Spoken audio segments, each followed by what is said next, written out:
I think we're ready. Thanks.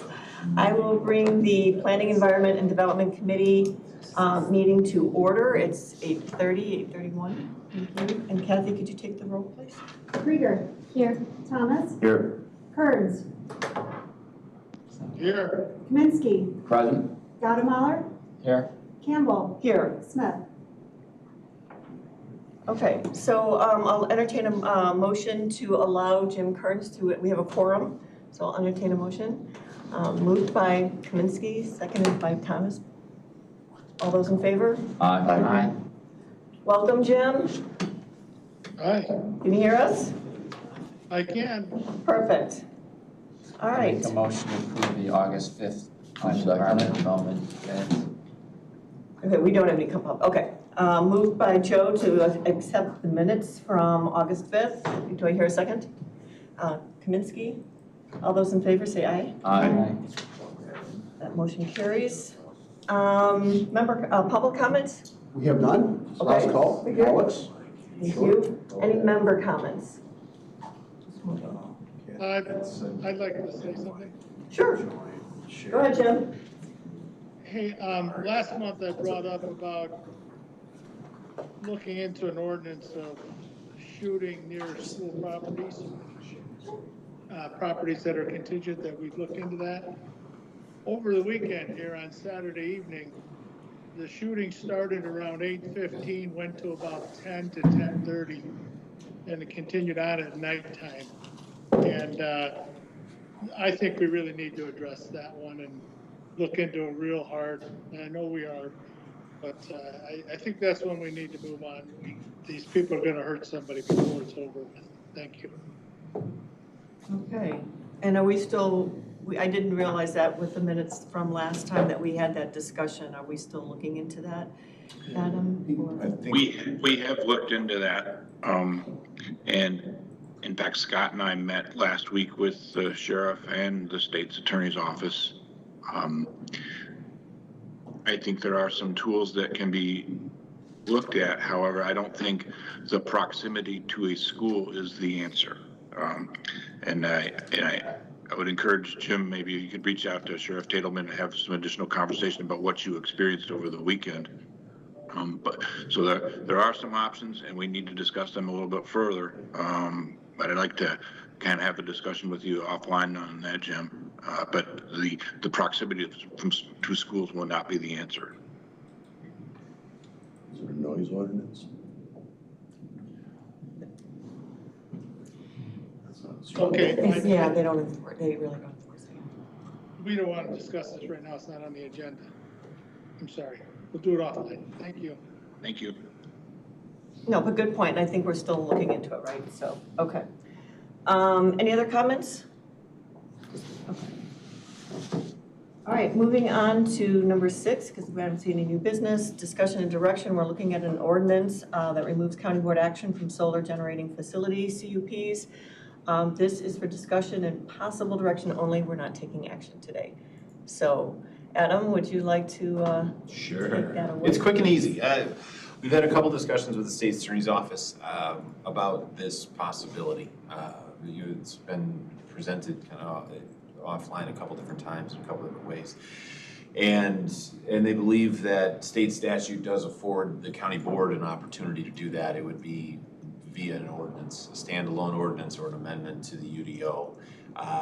And there would be a couple of procedural contingencies that would go with it. The primary one would be that the Zoning Board of Appeals would then be the authorizing body, and they would be required to have their findings of fact submitted or recorded in writing. So where right now they provide that via the transcripts, that would change to, what that format looks like. I'm not sure, but that would be the big change. You'd be shifting a little bit of that responsibility to the Zoning Board of Appeals. Then, based on their recommendation, formally recommendation, now it would be approval. That use, whatever is defined within that ordinance, that use wouldn't come to the county board then. It would be approved based on that recommendation.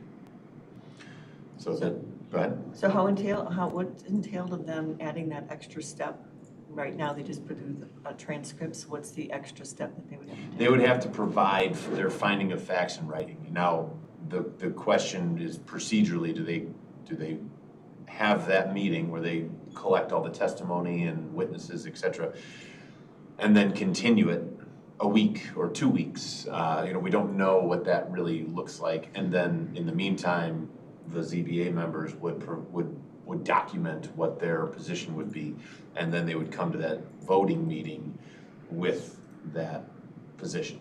Or would it be a 30-minute recess and they have a template and they fill it out? So that's kind of the discussion. So once the hearing starts, we're in compliance with state statute. They can be continued. It doesn't have to get voted on within a certain amount of time. It just has to have that public hearing within 60 days of application, so it can't be dragged out.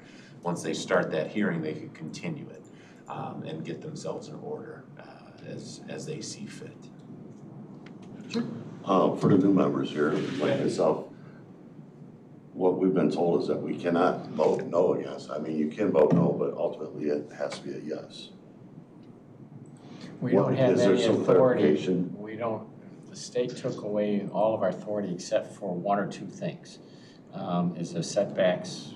Landscaping, some landscaping Landscaping. requirements is the big one that jumps off plate for me. I know setbacks and general conformance with, site travel, if you will, stormwater management, all of that, if it complies with the standards that the ordinance has, which they will, it's pretty hard to deny. And Is it redundant to come to us? which is why one of the things that I've been talking about for a long time is why put us in a position that we have to vote for something? The public thinks that we have a choice. We don't. Right.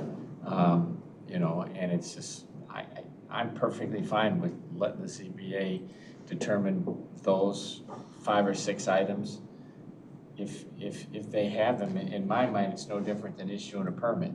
If you're gonna build a house and you meet those terms, you don't come through here to get a permit, you go build your house.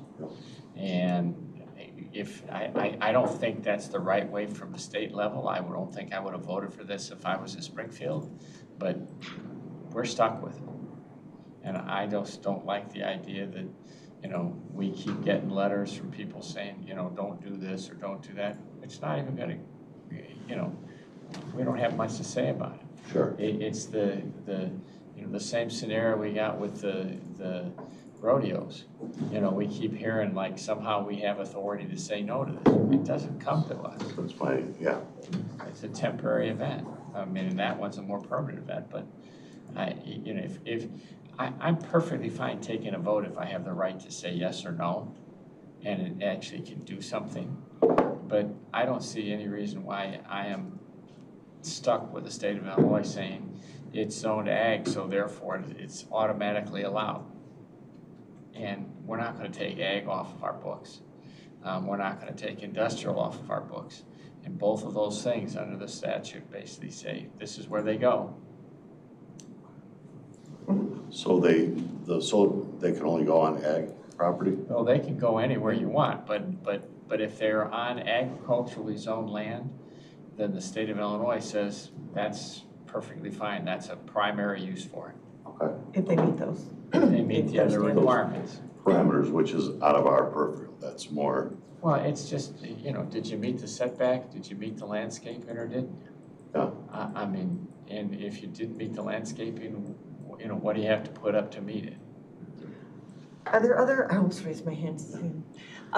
Is there other things though that, like after it's permitted, there's still possibilities that it doesn't go through, whether they can't meet the stormwater ordinance, or like in one case there was a conservation easement that they didn't allow for them to cross, so they were like, that was a no. We still had to approve it, we knew it wasn't gonna get passed, it went through the process and it died. So there are things on the back end that will happen, right? Sure. Yeah, and we'll even see some of those where they won't have access to the right infrastructure. So they don't have access to the right amount of ComEd power, that it doesn't become fruitful for ComEd to run lines to meet them there. And so they'll just withdraw it, or they'll unofficially tell us, hey, maybe someday it'll come, so we'll just leave it, but we have no plans of moving this forward to permitting. So. Just one more question. Okay. So if, say in 2 years, the state changes it, brings it back to the local, you know, can we bring it back from the ZBA to us? So, absolutely. Okay. We do that, things like that happen. Okay. Not very often, but yeah, we have, our ordinance is somewhat nimble that we can change it in about 4 months if we really sat down to do it. And it's land planning, it doesn't change that fast usually. Anybody else? I have one. You said how long does this process typically take to kind of develop this ordinance and move it forward? Yeah, I'd say 3 to 4 months is the process itself. Something like this, I don't see it being a super robust ordinance. It's going to be pretty clean.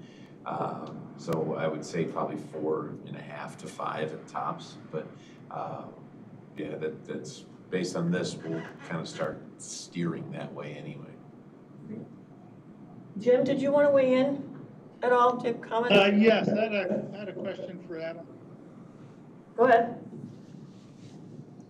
Adam, months ago, there was some pending litigation with one of the other counties, or a couple of the other counties, over rejecting some solar farms. Can you tell us where those are at right now? Do you know where they're at? The only one that comes to mind is, I believe that was Will County that had a lawsuit that they voted one down, and there was a pending lawsuit. I don't know the status of that, Jim. I can find out. Yes, and I'd like to see that in an email of that status, what is going on with that before I would vote for this. So, anybody else? Because I had a couple of thoughts about it. So right now, what we're seeing more, and I think Joe, you might agree, that more of these solar farm projects that are coming forward are including battery storage. And right now, we can control battery storage. And I feel like we can have some say in that. That's not right. There's a gray area.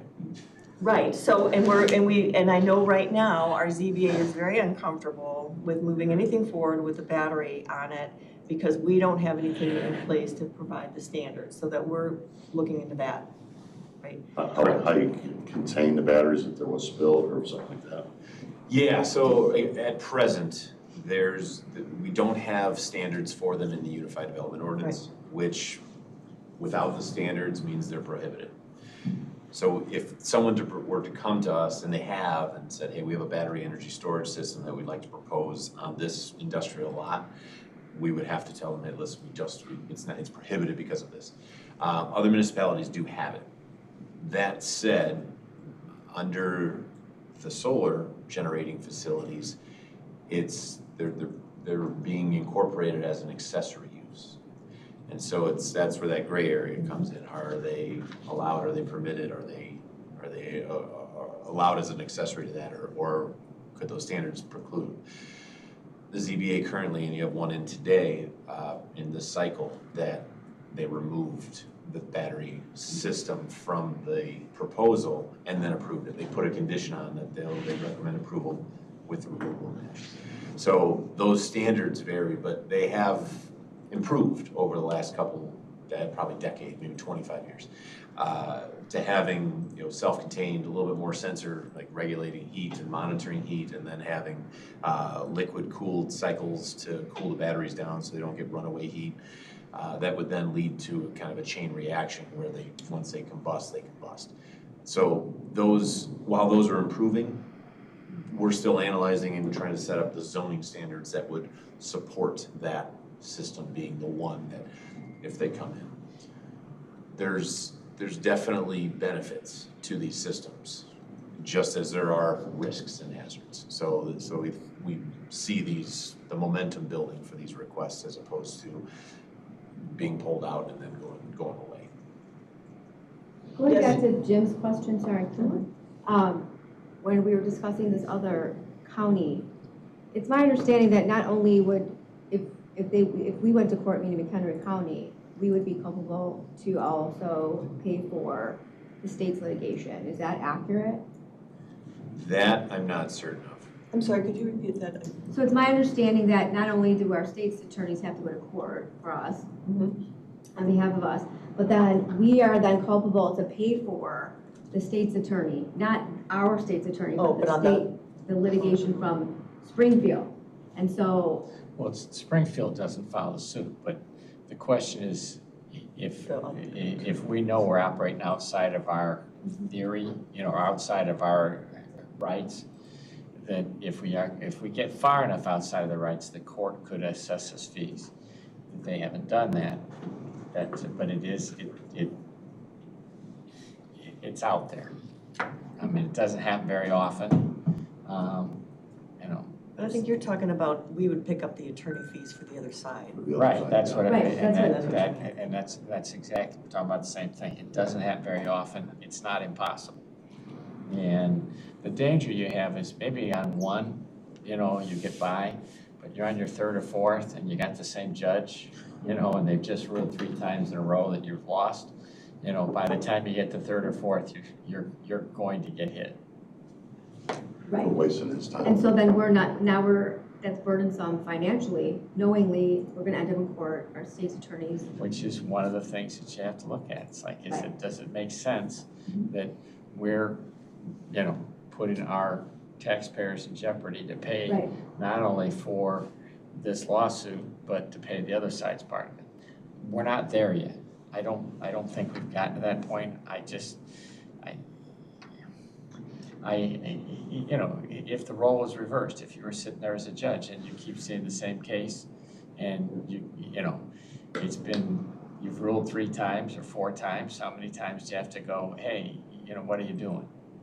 Well, we know that this is the ordinance and this is the situation, so we're kind of setting our state's attorneys, unfortunately, Up for Yeah. failure. up for failure, right? So, Go lose this, we don't care.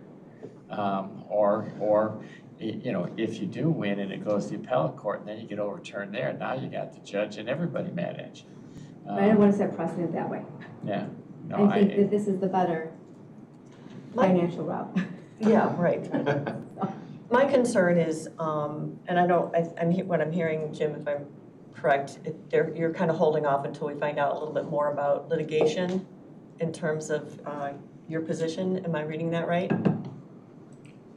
Yes, yes, our state's attorney didn't really want to defend us in this whole operation if we were sued. Okay. Is, my opinion, that's only my opinion. And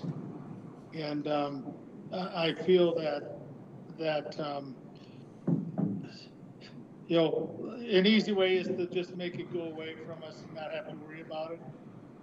But I still believe the state has overstepped their legal authority on us, on our zoning, and I still say someone's going to prevail. At some point, someone will prevail on this.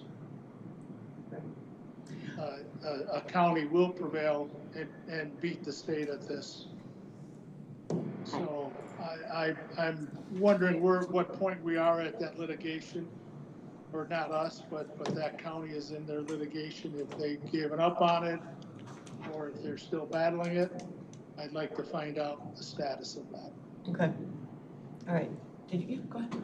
Adam, with the battery, is there any, consideration for approving, disapproving based on the safety? Do we have the equipment, the materials, the manpower when things go way south to take care of an incident with them? Because it's not like putting out a structure fire. Right.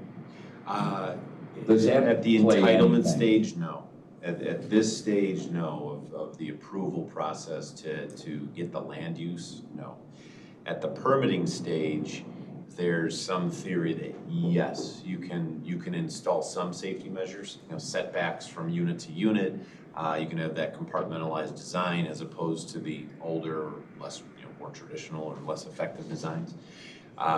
There's some theory there, but at the same token, the size and scale of these are only getting bigger. So we've seen them. They're typically like those cargo container size. There's one in Prairie Grove right now that's proposed that's got, I off the top of my head, I think it's like 50 of those containers. So dozens of them that will be a difficult one to put out because they're going to propose it with that same separation and they'll meet those measures, but it doesn't mitigate the volume. So Can you do something like, I know I worked in a deep tunnel and they just take out the air in the containers instead of trying to fight it with foam and water, and can you snuff the fires with just taking the oxygen out of the air? That could be part of. as I'm aware, there's systems that they try to do is to vent, which would be to cool it. But yeah, I perhaps, and these are burning. They're composite, but they're largely like a magnesium fire, so they're about 5,000 degrees. So they're going to go right through steel and whatnot. So when they're housed in steel, it'll end up penetrating that one way or the other. Is there any way that side of the house could work on putting good teeth out there to, ensure that we don't have a catastrophic environmental problem, or, that can be contained without making a big mess? Put the onus on them to ensure that every possibility is taken care of. There's always that percentage risk, right? Just like a house, you wouldn't be able to guarantee its safety forever. I think, yes, they could address a lot of the concerns, but addressing them doesn't quell them, doesn't put them away for good. So I think there's always going to be room for improvement with those, specifically those life safety systems. Go ahead. And at the same time, they're absolutely part of the solar system. You've got to have a way to store it for nighttime use. It's that simple. And the other thing that happens with solars is that the batteries also operate to smooth the delivery. Oh, no doubt on their function. Without them, you're going to have you want to fry all your computers in your house, just hook it directly to that solar farm and don't have any way to buffer it. Because Totally agree, but we also got to look that we got new things coming up that. It's a teeter-totter. I'm not. Well, and I think we had that seminar here, and it showed that they're really doing more now, and we talk about that air, making them so that it's harder to get that air pulled in, which is what can combust it and that sort of thing. So a lot of things that they're trying to do, but having some standards and really looking at it is something that we need to do. And I think that's going to be part of the process, because until we do that, I think the ZBA is going to continue to pull them. And we're going to have to address it at some point, so we're going to have to come up with something. My concern about moving forward and just taking this off is, and I understand, I think we've all been really frustrated about this since the very beginning when we lost control over this, because I thought we did a really good job in terms of what we required and whatnot, 150% of bonding and that sort of thing. My concern is putting more of the onus on the ZBA. They are already under the gun. That is a brutal, brutal meeting that they have every single time solar comes before them. And now to ask them to fill out, I don't know, some kind of affidavit or something that they have to do on the back end in addition to everything else that they are doing already, I'm not that comfortable with yet. I would have to understand a little bit more about what that obligation would be and what the time frame would be for them, because it's already brutal. And I kind of like where Jim's going. I think I'm in terms of staying in the game, because maybe it's only a 4-month. If we pull out now and something changes, it's another 4 months before we can come back in and start to weigh in, and that's my concern. But I don't think the state moves any faster, but I still would like to have, I would still like to be able to have that say if something were to change. And I think we've been making a point with every vote that we're not happy, and we're passing them, but we're not happy, and we're certainly not unanimous. So we're making as much of a point as we possibly can in the moment. So that's kind of where I'm at. I'm not really prepared to. And this was discussion only, so we weren't really doing much with that. But do we want to, what would we like to do? Continue to to investigate the, I anticipate The being able to lawsuit get that and- answer pretty quick from the state's attorney's office. Okay. I'll send it out blind copy to the committee to give everybody an update. And then, yeah, I think we can kind of look at that. Next month would be the next opportunity to discuss it anyway, right? all right, so maybe you talk about the lawsuit, talk about, continue to look into what the battery storage is, so what that would look like, and the additional time frame for our ZBA members if we were to make this move. Sure. Anybody else? Anything else? And I think it's not even about the solar panels, right? It's really letting the public know that the state is not allowing us to vote how we so wish. So it's not about the topic per se, it's about the fact that we don't really get to vote how we so wish, Education. right? Yeah, education. And you can, right before we vote, you can say, we weigh in on every vote. We can weigh in on every vote. You could say, you know, I would be a no, and here's why, but I'm gonna act, you know, because the state requires it, whatever, so. And I think, you know, I feel for the state's attorneys knowing that they're gonna lose this fight with the state because of the language that the state is handcuffing all of us in, right? And so I'm with Jim that the state is way overstepping, and so how do we fix that and mitigate that? I'm not sure in the current climate with the state and all those people in office at the state level. I think that our locus of control is right here, and we have to focus on what we can do here. That's my disposition. Well, I think Ms. Althoff is always putting that as near the top of the legislative Yes, agenda going downstate of things that we want to see try corrected. absolutely, I think so too. Okay, Great, thanks, Adam. ready to move forward? You're welcome. Okay, perfect, thank you. We don't have anything on our consent agenda, no old business. We'll go right into number 9, budget review, Right. planning and development. I am going to try to share my screen.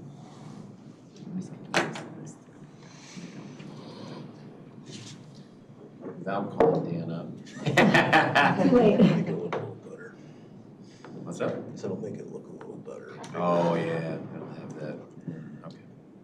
Connor, I'll set the horses outside. Hang on. All right. All right. So our FY26 budget presentation. P&D. So our core operations is to oversee and apply the codes and ordinances to support life safety, welfare, and general quality of life for residents, businesses, et cetera, in the county. And then obviously administering the community development program. So we're going to talk a little bit about CD as it injects, but for the most part, we gave that presentation on Thursday. So if you like a little bit of CD, the CD budget, we gave it to PHCS on Thursday. Sarah and I did, and happy to cover any of those details as we see fit. But before we move and advance off of this slide, this is the only spot you'll see it. We did some rebranding ourselves. So Edward Varga is, he likes to doodle on his lunch breaks and after hours, and he came up with some fresh ideas for our division schemes and our division badging. So these were voted on and approved by each division, and last year with the wellness funds, we bought coats, the jackets, the P&D coats. One of the items we'd like to do this year is kind of insignia of those. It's just a way to kind of build camaraderie. It's a way to kind of have self-identification, et cetera, when we're in the field. So just, and a little bit of pizzazz, some creativity for sure. So admin at the top, building division, community development, a little hidden CD in there. That's a little pride and joy. H2O, a little, I forget all of his concepts behind them, but they're all pretty good. And then zoning at the bottom with the books and the library and the forever league. So more to come, I guess, on those as we continue to develop. So with those administration and the implementation of all of those codes, this is our internal flow chart. And I apologize, I think I missed the org chart. I see an org chart in here that it looks a little 1995 MS-DOS. I apologize for Carrie having to put that one out. So I can update that as needed. But we have 29 FTEs. And that's after some restructuring. So we had, especially on the community development side, we had 7 in there coming in. I'm sorry, we had 8. We had 2 temps and then another senior position. We've converted the senior is part of this budget, senior position to a community development specialist. It was just, we were a bit top heavy. And then we had 2 temp positions that kind of floated among different projects, and we eliminated those. We just didn't need to have the need. So those couple moves and restructuring saved about $135,000 on that side of the department. On the right side of the department, that's our permit operations. So administration at the top, zoning in yellow, stormwater, water resources there in blue, baby blue, and then building division in green. You'll see compliance kind of standalone. They will integrate with each of the divisions, and then they'll report to me directly to kind of go through what, insulated from the violations themselves is the idea on that. And then we kind of have a three-person initiative whenever something goes to court or whenever we advance something. So the restructuring didn't really stop with CD. Back in April, Renee Hanlon had moved up, took the director role in Lake Geneva, and we did not replace her with another zoning enforcement officer. As you know, we swapped that out for a planner, and that's, you'll see as we get into the statistics why. But I assumed the zoning enforcement role, and we have now a senior planner and then 2 planners, and then our zoning coordinator. That was about a $30,000 saving, give or take, and actually a little bit more after all was said and done. But it's been a bit humbling, I'll say that. It may be something that as our staff matures, as we get somebody that may be eligible to assume that role, I might be right back here asking for it, but at present, this was the last division that since I've taken over as director 4 years ago, this was kind of the last division that we've restructured. Just naturally, it came up and kind of reworked it and went through it. So it's been a great experience for me. It's our core operations, and so I'm not in a rush to get rid of it by any means. So I appreciate the confidence from you guys and keep the questions coming because it sharpens my edge too. A couple of the other highlights I think we'll get into as we go, but this, again, internal flow. So then we take that and we apply it externally. And this is how our department operates. So each one of those divisions generates whatever they generate, whether it's a response to something, a permit determination, whatever it might be. And that goes, for the most part, most of our business goes directly up to county residents and county businesses, or directly down to committees and county board. In between, there's always, we're kind of like ducks. We look calm on the surface, but we're kicking and paddling like crazy underwater. There's always something else going on kind of behind the scenes. So every one of those divisions responds, works, integrates, is overseen by, as a regulatory agency or association in some degree or another. So give you a second to digest that, but there'll be some common items in there that you may expect, and then there may be some things that you don't. Can you send those out to everybody? Yeah, I'll send this out for sure. All right. And then these are the folks that make it up. So this slide is interesting. It tells a couple different things, but the biggest thing to me is how critical retention is. We've got 7 staff that are less than a year. We've got 1 that's vacant, so they don't even know it yet, but they're coming. And the rest of us are whether we're training or whether we're learning, whether we're educating. It's great to have a full staff participate in that education and that training, as opposed to training the person next to you and educating the person across from you. So that's as we look at it, we have some great years of experience. We also have some youthful staff. The gold bar, that's Cindy. So Cindy this year not only is about to celebrate her 39th year, but she has trained all of us in some form or fashion. And helps me tremendously with the budget, helps me in various aspects of personnel and duties. With Renee's departure, we named Cindy as deputy director, and it's been great ever since. So, wanted to highlight that. So with those folks, this is what they do. This is a bit of a reorganization. For those that have seen this chart before, our performance indicators, with our new software, we're getting a little bit of a different flavor on the readings. So I've organized it based on division. So planning is at the top, and then the building permits next down. Stormwater permits are a single line item there. Compliance, and then permit reviews. So the one that we always want to look at is single family residences. We have we report, there's two numbers there. There's the mid-year, the May 31st, and then since you guys gave me a little bit extra time to put this together, 3 months have passed. So I want to report on those numbers too. So, and I'm glad you did. There's some growth. We're at 51 houses as of last week. 65 last year, so we're on pace to kind of match last year's number. And probably next year we'll be ticking that up from 50 was our projection. So we're building, we're actively building. And what's notable compared to last year is that we're not tearing down to rebuild.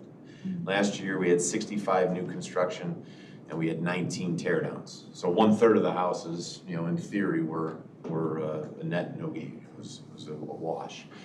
At present, we're at 51 new and only 5 demos. This is where that planner came in. So up at the very top, the zoning petitions. Last year was, we double-checked, triple-checked the numbers to make sure we were really at 76. We were at 48, 50 for years and years. And this year we're at 85 petitions. Just the zoning and the entitlement process. Yes, solar farms are part of that, but there's other ones. Temporary uses are included with that. Amendments and variations. That is a very busy division. So having that additional planner has been very fruitful. And then the last one is something I want to just highlight. This is a different term. Chancery cases. Our violations go into a courtroom ordinance violations, or OV court. And the state has passed down an expectation to the circuit court where the circuit court tells us we want these things resolved within 6 months.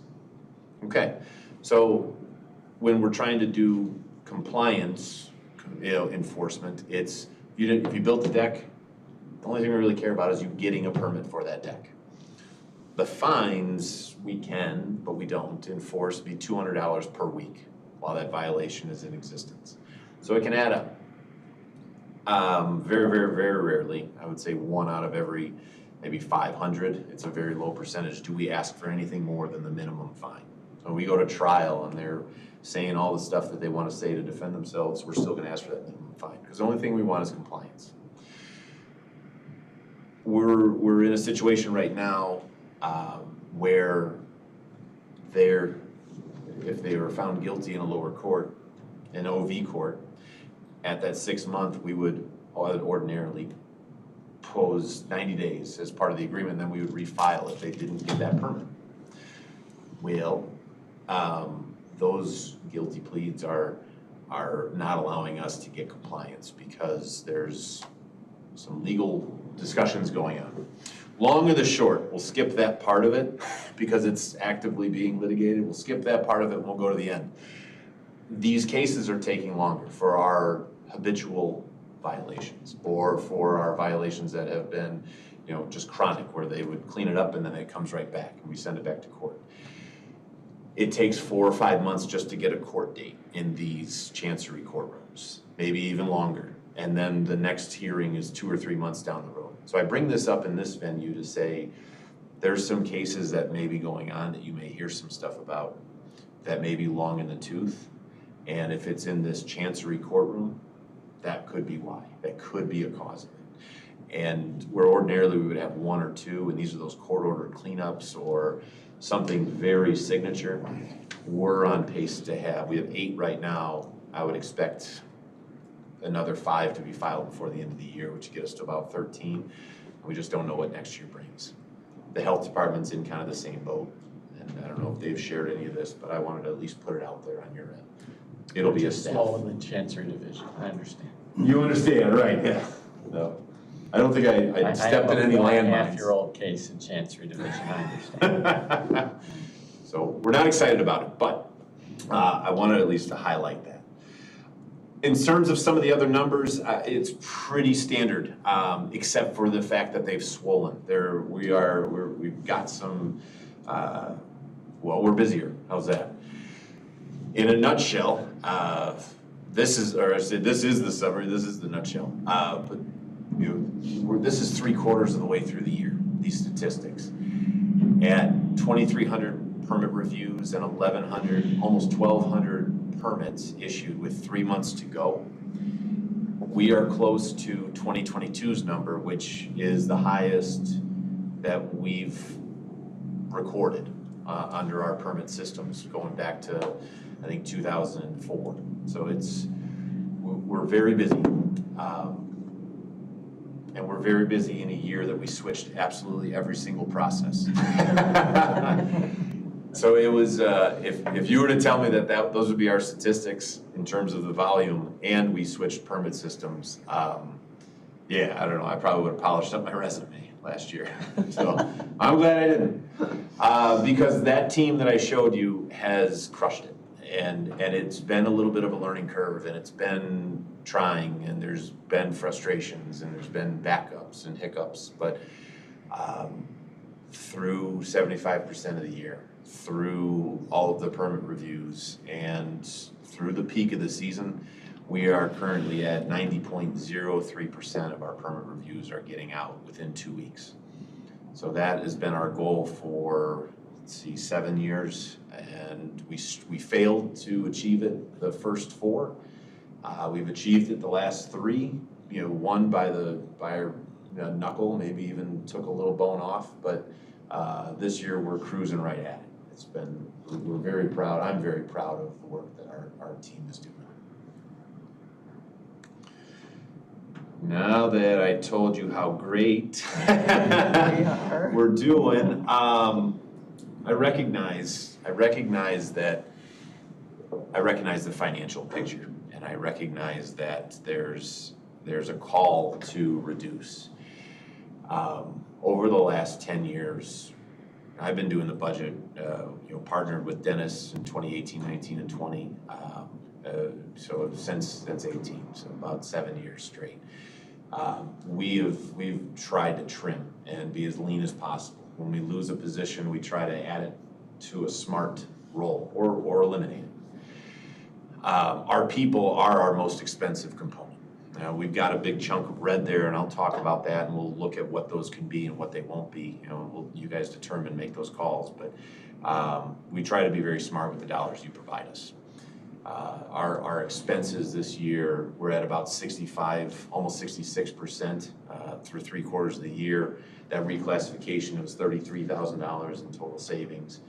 Our per diems for the ZBA, we're at about 62%. I put a little asterisk by that. You'll see a request on something there to maybe to one of the points that you were talking about too, Carolyn. We have secondary review consultants and inspection consultants, both for building and for stormwater. We haven't had to draw on those in, I think, 3 years. It was the last time we've had to pull one of those consultants in to do a review because either we're backed up or whatever the demand was. And then on our commodities, it's a small sliver of that pie. It's about $50,000 every year, and we're at about 30% currently drawn down from that. Those are things like maintenance for the vehicles, gas. It's our footprint. The printers are in there. There's office supplies and different things like that. So some years it's up, some years it's down. But if everything goes out the door and we have to spend every penny we got on, we have a tornado and we have to bring in those consultants to do some reviews and all that stuff, our maximum expenditure is approximately 95% of what we've been allotted. So. To our supplementals. And this is the personnel. So the top one, we have 2 permit tech positions. And with our switch from from DevNet to SmartGov, those 2 positions face the biggest transformation, period. Formerly they were pulling down applications from our ad hoc system, putting them into a folder, and then going back to that ad hoc system and putting them into a folder. They just did that all day. And they did that all day because that permit system took about 15 or so minutes to take that permit from application to actually get it ready for review. So there really wasn't time for them to do anything else. With SmartGov, they really become this manager. They manage every permit as it comes in. They do initial quality control check. They send it back out. They'll communicate those deficiencies to the property owners, the architects, engineers, et cetera. And then note it. Make sure that when that comes back through, the 2 of them, they're kind of on every email, every call together. And then they'll do that check, hey, good, it's good to go. They make sure that fees are assessed, and then it goes to the right people. Comes back out, it's the same way.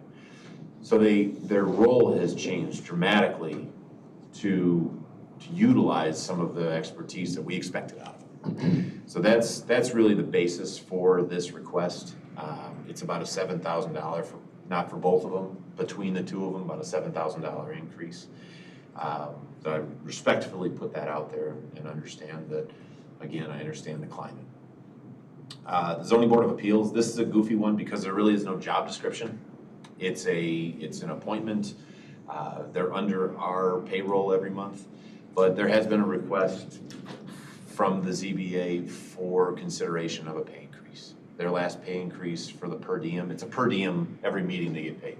So their last pay increase was in 2015, and it was a restructured deal. So they went from 85 for the chair and 75 for a member to 120 and 110 respectively, and they eliminated their mileage. So they don't reimburse for mileage, and they haven't for the last 10 years. A couple of the additional pieces and components of rationale would be the volume of hearings that they're actually facing. So that's the chart to the right where you see 2021 to 22, 23, 26 to 30 hearings. The last 2 years it's spiked up, and that's reflective of that permit volume. So they got out of 10 hearings. And then the last component would be the 2050 comp plan. They don't have the 2030 plan memorized, but they certainly understand the nuances. And there's going to be that expectation of bringing them up to speed. With that adoption, it'll be big. Yeah, sure, go ahead. Zoning board members, most of those fees, aren't they covered by the zoning application? You'd think. So the zoning application, we'll talk a little bit about that when we talk about revenue. All right, I'll let you get to it. No, you're good, you're good. Model 2, just remind me on Model 2, that'll be perfect. So if supported, this, again, it doesn't have a typical reclassification form or anything like that. So if supported, we would bring a resolution through to the county board in December, maybe November if we can get it through there, if we understand it correctly. That would put it into effect in FY26. And what we're looking at is about a $20 increase. To give you an idea, we have, I mentioned earlier, we had about 65% or so of the per diem spent for the Zoning Board of Appeals at present with the permit volume. That $20 represents about an additional $6,000. So it's $20 times 2 times 47 or 50 meetings. So we would still have capacity. It would drive us up to about the 72, 73% range of per diem spend down. So we would be right kind of where we expect to be in terms of budget. Paul, you had a question? Just went just for my own knowledge. So the ZBA, they only look at things that are on county, county property or nothing in the municipalities, right? Correct. Just okay, thank you. Correct. Yeah, any zoning request that would come through our office in our jurisdiction, they would provide a recommendation. I didn't know if they were looking at things in McHenry or, No, we don't have any authority to tell Yeah. any town what they're doing. okay, I just didn't know that, thank you. All right. Oh, bubble highlight. These are the rest, and some of them redundant, of the supplemental requests that are included in the packet. So the groundwater well monitoring network is one that has been in place since I think 2007. And it was a very big county board initiative, even involved some state legislature. It's a big deal, and it's one that really put the county on the map in terms of being able to not only monitor its groundwater, but to be reactive and to start establishing ordinances that support the cycles, if you will, of the data that we're seeing. So that's another one that's in here. It's up for renewal with the USGS. The Nippersink stream gauge has been in our budget for several years. The only difference in this one, it's a new contract, so we do a 3-year every year with them. It's a new contract. And their request this go around is for $7,500. And so it's a $2,500 increase. Before you go, I'm looking at it in front of me, for the monitoring on groundwater, you have a projected cost of $590,000 over 2 years. Is that supposed to be over 3 years? That should be over 3. Okay. Yep.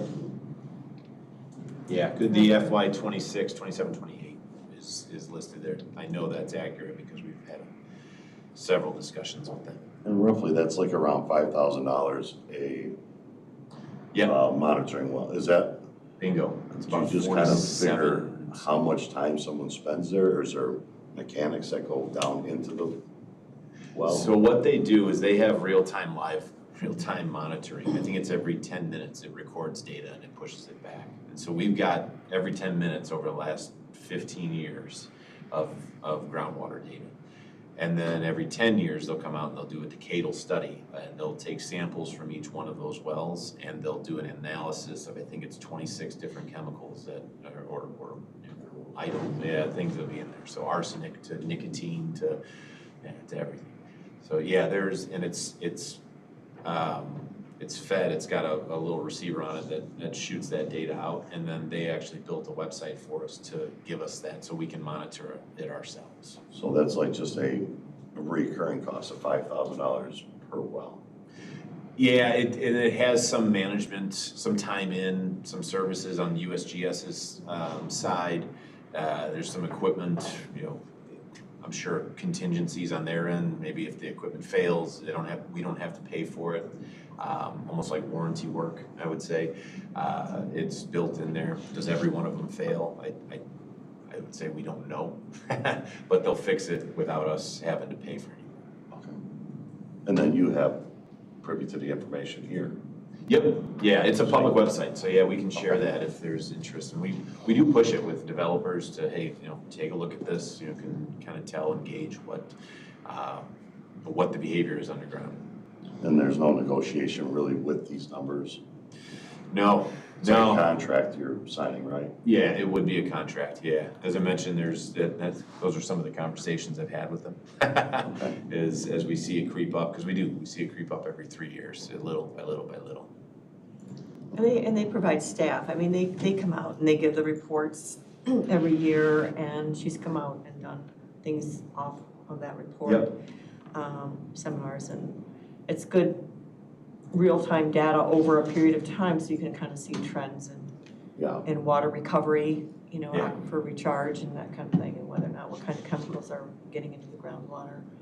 Yeah, I think one of these wells, or a couple of them are in Wonder Lake, and we're really struggling over there. And to not have this knowledge, we wouldn't know we're struggling. Yeah. So Right. I know there's a need in them. Yeah, it's good data. Yeah. Yes. Yeah.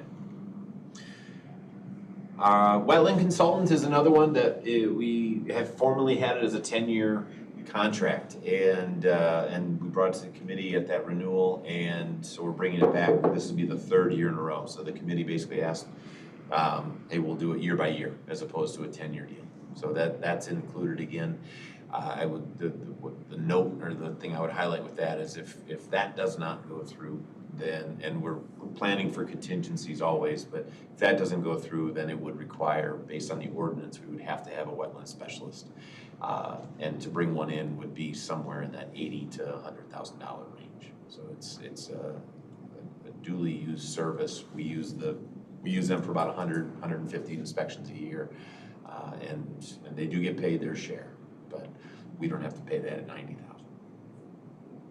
Construction management interns, these last two items were actually committee driven.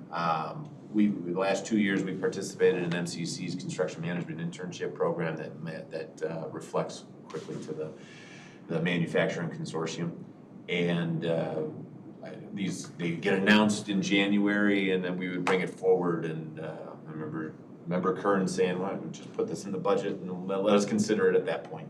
So it's in the budget. We've ironed out some of the hardware costs. So last couple of years, it's been about $17,000, $18,000. This go around, it's going to be a little bit less. 13 would be the max. That's what we see it as.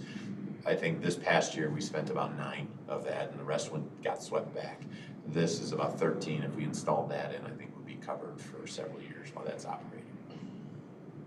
And then the HUD formula, this was something that came from a PHCS meeting. And it's represented here in P&D because what the task was to look at what is our entitlement? How is our entitlement for McHenry County established? And that's not something you can spend federal dollars on, as it turns out. So it would have to be local funds. And so we put that in as about a $15,000 estimate. When we worked with Derek Moorfield on the consolidated plan for community development, there were some discrepancies that popped off the paper locally. I was talking about people with GED or high school diplomas making $1.4 million in McHenry County. And if you had a graduate degree, you were making $2.6 million. So that would have been great if it was real, but it's not, unless I'm the one that out. So it sparked and begged the question of how, and advanced the question, I should say, of how are these formulas being assessed? We haven't pushed it. Will $15,000 cover it? It may only uncover more questions and more problems, but that's our response to that request. And then the last two are certainly requests. The implementation of OpenGov or Cartograph as an asset manager. This is actually utilized by McDOT. They track the use of everything, snowplows to signs to stormwater structures, everything that needs maintenance or could someday need replacing is in their system. With the MS4 permit, which is part of the National Pollutant Discharge I forget, I'm losing it already. Yeah. We have to, the county is a member and has to have an MPDES permit. As part of that permit is our MS4. It's MS4 is going to be the stormwater management system. So every time water runs off a road and it's collected, how is that managed? Every time it goes into a drain at a building, how is that managed? Does it go to the treatment plant or does it go into the ground?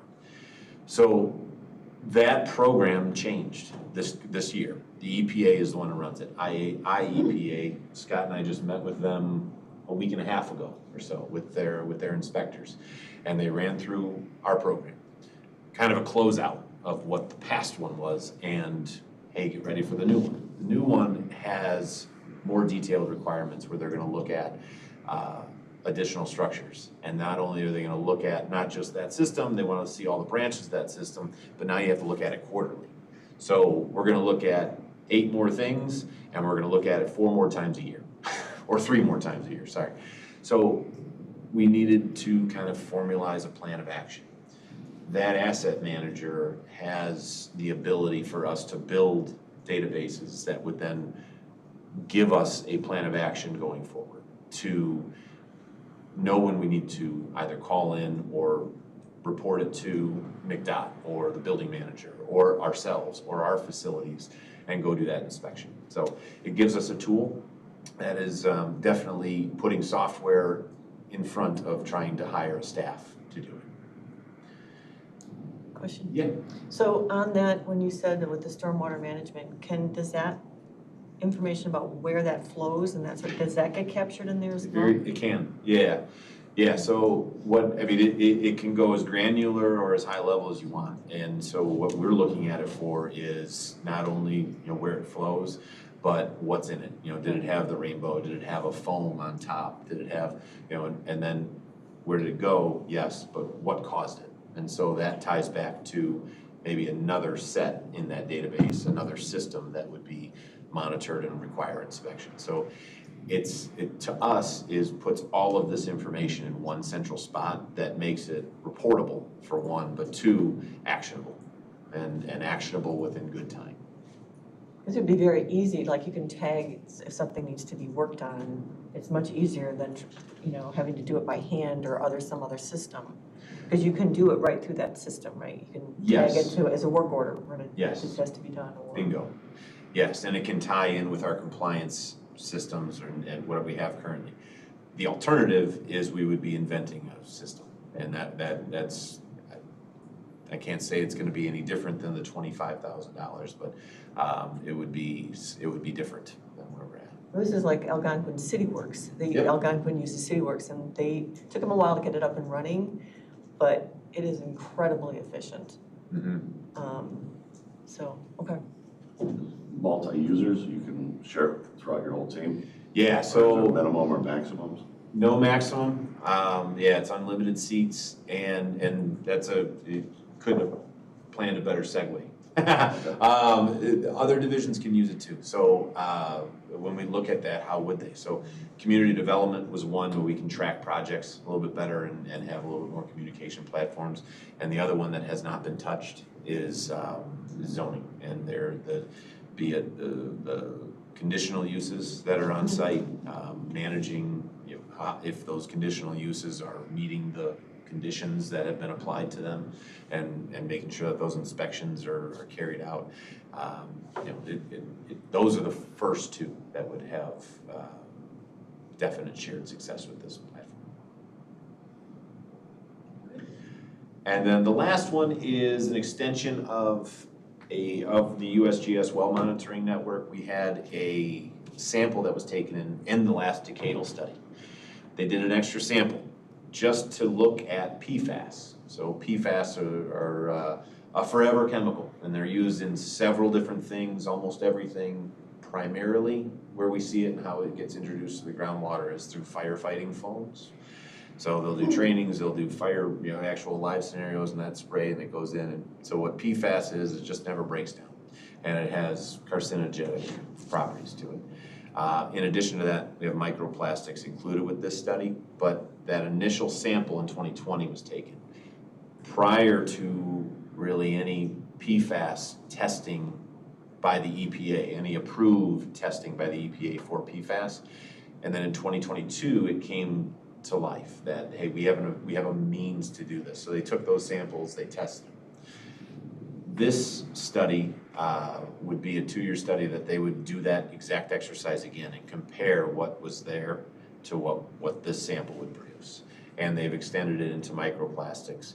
So that'd be the first thing, is to verify and kind of validate those numbers. But then the second piece is to try to establish what the sources are, what the originators are. So they're looking at 16 different wells that USGS sees and recognizes as those would be the greatest potential for telling that story. So. Of the 37 wells? Correct. Yeah. And of those 37 wells, there's some like duplicate reading stations, so they'll have a high and a low one. And so some of those 16 are strategic, where they can kind of do a double capture. They strategically do them, like as far as one up in Heber and one down in... Yeah, there's a definite method to their madness. There is. Yeah, and some of it's going to be just that, seeing water flow, underground water flow, but then the other one would be by, whether it's a plant or a fire station or something along those lines that would have the high potential for it.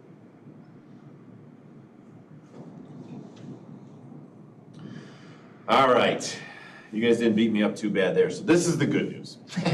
Revenues. Our revenue projections, we ratcheted them up a little bit last year, and we're above that pace. You know, our permit volume has been such that we're above that 75% of expected revenue. So 87% for building, 84 for stormwater. Zoning is at 129%. We're up. That said, $657,000 does not cover the cost of our personnel, and we recognize that. And this is where we see that 3% that's been floating around. This is where we see the potential that we could capture that. So our fee ordinance has not been updated comprehensively since 2015. We've done some onesie twosies where we've added some, you know, really some benefit to the applicant of adding additional tiers or adjusting them because they just weren't in line with our practices. But what we would propose is that we would do a comprehensive update. And there's 3 models that we see to be beneficial. One would be to update the compensation rates for our current model. At the very, very bare minimum, it's 10 years outdated. And then expand those to the permit types and the hours in processes and procedures. So how long does it take for us to do those permits? That would get us brought up to speed. And it's about, right now, I have a slide on the next one that shows about a 36% increase in revenue projections, and that's based on those 10 years, so about 3% per year. Concept 2 would be to build in the hard costs. So those software, whether it's Cartograph, whether it's SmartGov, all of those have annual costs to them, and put those in to our model and as services that just are undeniably that we're going to use them. And then tack onto that any additional billable time that would reduce that subsidy from the county board or from the general fund. And then model 3 is everything from model 1 and 2 with maximized billable hours. So model 3, as I look at it, is what you'd be doing on the private side. Is you're basically not billing for meetings that are client retention or client building and phone calls. Everything else you would try to assign a dollar value to.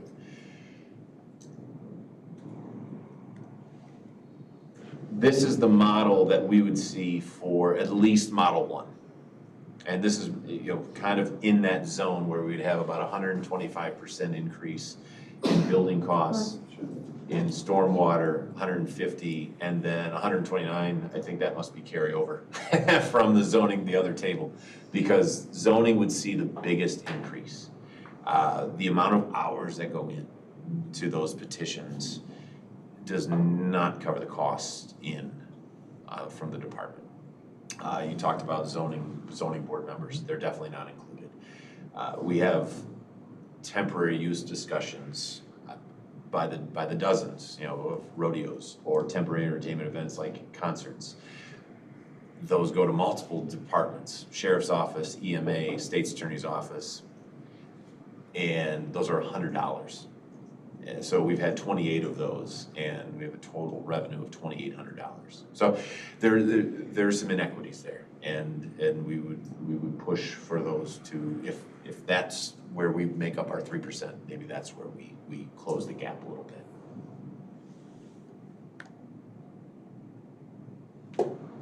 That's what I got for you. Any questions? Can you go back to that one? Sure, wherever you'd like. I appreciate this, Adam, so much, and well done on your presentation. Very thorough and. Thank you. Well, that's I have a question that it would be answered. So, and I do appreciate the consideration to cost and offsetting things, and where you guys have absorbed personnel. So I really appreciate that. Yeah, thank you, Dina. So for this, is this including which scenario, all 3 scenarios? This is model 1. So this is the model bare 1. minimum would update us. Yeah, this is about this would be an update where we would, yeah, kind of balance out our dollars. In So do you have a compensation. similar thing for the other 2? I have not yet, but I can. Because it's a lot, that would be a lot of work, because then you'd have to go in, because you're kind of trying to, especially when you get into Model 3 and you're thinking about other departments and other costs that might be incurred. for their part in Yeah. an event. Yeah, and that's kind of exactly what we're building towards. So Right. we met with each of our divisions to go through, where are your time sinks? And it's not bad, it's all good service, but if we want to try to close that gap and cover costs a little bit more, there's a little bit of user, maybe user fee. We act like consultants more often than not, where people will come in, they get a little bit closer, they go back, they come in, they get a little bit closer now. Maybe setting the tone on some of those, but yeah, that's aggressive. That would be Model 3. That'd be Model 3, yeah, go ahead. Yeah. The total budget for you was Yeah. 2.6, is that what it was? For expenditures, it was 2 million, just under 2.1 2.1. for expenditures. So if you brought it up, basically all the fees and everything would cover half of your budget. Yes, yeah, and then, there's the variable in there too, right? We have to have the permit volume to support that. Right. And will we see it? I think we're not gonna see a big drop off, but that has to still be there. It's not 2009 again, okay. It's not 2000, we're not getting 300 houses again. Don't say that. And one of the things I'll say is what we've seen in between here, in between these two numbers, the single family residents and the demos, we've seen a big drop in additions, alterations, which kind of tells me that COVID, a lot of people knocked them out. And they just don't need them right now. So just before we finish up, Jim, did you have any questions? I do not. Okay, just wanted to check. All right. Was there a reason why you didn't keep pace at the 3% every year, just to raise it, just to be where we're at? I don't think we've raised it. I don't think we talked about it. There was, especially I mean, it's almost at 36% or Yeah. whatever. I mean, it's gonna be a big jump, and people are used to coming, builders and stuff like that coming here. What happened? one of the core operating concepts when we changed the fee structure in 2015 was to make it more simplistic for people. So if you had someone call up and ask how much a permit for a house was, you can give them an answer. Before it was a per square footage, and it was per square foot for building, electrical, plumbing, HVAC, and then stormwater had some fees that were similar to that, where they would be more generative. So that was the first thing, was to clean it up. And the second piece was at that time it was clear that the county board didn't want it to be a deterrent. They wanted fees to be reasonable so that people would come in and not have well, it's too damn expensive to get a permit. Well, you look at what the change was because of 2009 and 10. It was just, when the economy stopped, it truly stopped. And it was like, guys, whatever we can do to help it start. Yeah. That was the concern. Yeah. So it's not based on the cost of the project. It's a square footage price. Is what you guys are basing everything off of. Yep. Yeah. If somebody wanted to build a 100,000 square foot building, it'd be equivalent to a 1,000 square foot home. It would be, As far as square footage price. so we have it set up and arranged in tiers. So for a commercial structure, it's different than a residential, but there would be 3 tiers, small, medium, large, or maybe a 4th one in there. And so for a warehouse or something along those lines, it would be a commercial structure. If it's big, we would have it at 4,000 plus, then that fee just kind of stays the same.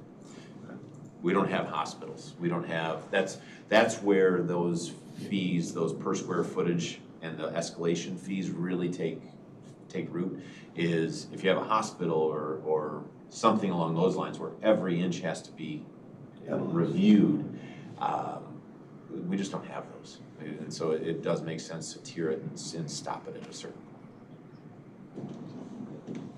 point. So, and Joe, you sparked it. The other thing that was going on at that time was we didn't want fees to be a bigger deterrent, because we were also at about 8 weeks to turn around a permit. So we had time issues that we didn't need any more trouble. And that was a factor. Let's say that. All right, so do we have a consensus to move it forward? Is there any thought about the numbers or what you would like to do? I think we're taking a look at a way to have it pay for itself.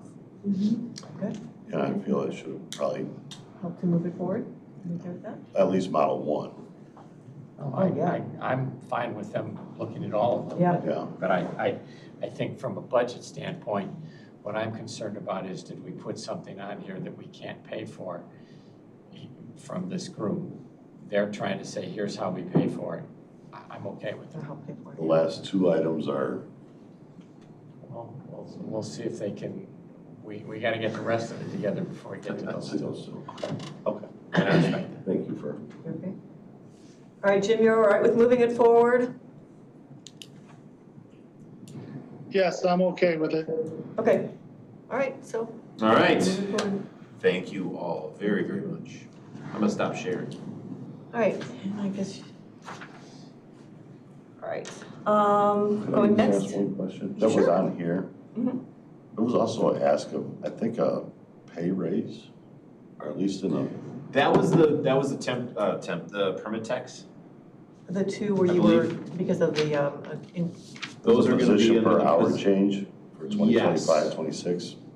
Did I miss that, or? Yeah, no, well, maybe, I don't know, that's so. yeah, we talked about because Here, I'll of go the back, change. let's see, it was, there's nothing romantic in the slideshow, but yeah, so those are the two positions that with the implementation of SmartGov, that just completely changed. From the old process where they were taking down permits, and basically going right back to the starting point, to now where they're really managing and kind of dictating and driving what, the life and the quality control for that permit. Okay, I just had two questions. Yeah. It says it's based off 1,950 hours. Yes. Is that what you're, That's 37 and a half hours, so. that's what they 52 work a week? Yes, yeah, yeah. Okay. And then the ask is about 8% raise? 7 3/4? Yes, for the, I think that's for the permit tech 2, is that correct? I think for both of them, it roughly comes out to about 7. Okay. Now, did they get a 3% raise every year? And now this is just because of, So just this, asking this for one time of 8%? this would be, so yeah, these would be reclassifications from where they're at. So this is where they're at in their current grade and, here. So this would be a regrade, so it would move them up to about here, and then they would be at that bottom of that new grade. Is where they would be. Yeah, and if they don't leave, if they're still within that range, then just the grade moves, and they wouldn't have any change. But I think both of these positions are impacted by actually being out of that grade once the reclassification would set in. And that's typical that you get an 8% raise to the new classification? That I wouldn't say is typical. We don't really start with the money in mind. We look at it 100% at the position. And so working with HR and with Suzanne, we went through the job descriptions thoroughly, and really kind of looked at what they do and more so what they don't do. And at this point, with what they've done, they've merited, at least on my end, to bring it forward. Thank you. Okay. Thank you. All right, you're going to stay where you are because we're going to do the ZBA and hearing officer reports. Oh, yeah, all right. Nothing crazy. Nothing crazy. Nothing crazy. We got two, why don't I just pull it up as opposed to add them? Yeah, anything that stands out? No, so we've got actually one that's been through the process, but after getting into the permit process itself, realized, hey, this is a little bit more expensive, and so they came back and revised it at the Bregan property over in Ridgefield. Okay. So they're back through, they'll look familiar. A height variation is petition number 60 of the 9 Trust, and then 2 solar farms.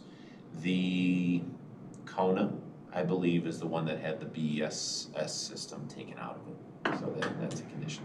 And then Malveus, that had a recommendation for denial. So just so you're aware, that'll be a separate on the regular zoning agenda this coming month. Did the coin station have any, did they have any energy storage? They did not. They did not. No. And if I'm mixing them up, I apologize. But yeah, no, one of them did, one I of know, them did yeah, not. one, okay. Right, so, and I remember the one that got taken out, okay. On Bregan again, is that the soccer fields? That is the former Jewish congregation, the Okay. synagogue. And so, yeah, that is a Different thing. vacation altogether. rental. Yeah, not the soccer fields. We haven't seen that for a little while. Yeah, go ahead. Just for clarity, the 1, 2, 3, 4 on the bottom, does that represent 1 being the Bregan? It's the notes on the very bottom. Oh, These how do I read this? I just didn't Those would understand. be footnotes if added. So if there's a hearing officer recommendation, none of these are variations or solely variations. Actually, the deny trust is, but it came with an approval. So if there's a footnote, that's what those would read to be. If there's a number 1 by one of these or a number 2. Yeah, Okay, so this is just, we'll see this on every boilerplate. boilerplate. It's Okay. just to give you an idea what the votes totals would be required. Because like if there's an objection and it's a zoning change or a variation from the neighbors, 20% of the neighbors, or from the township, if the township has a comp plan, or if you're within 1.5 miles of town, it can force a 14 vote minimum for approval. So So this is just 20%.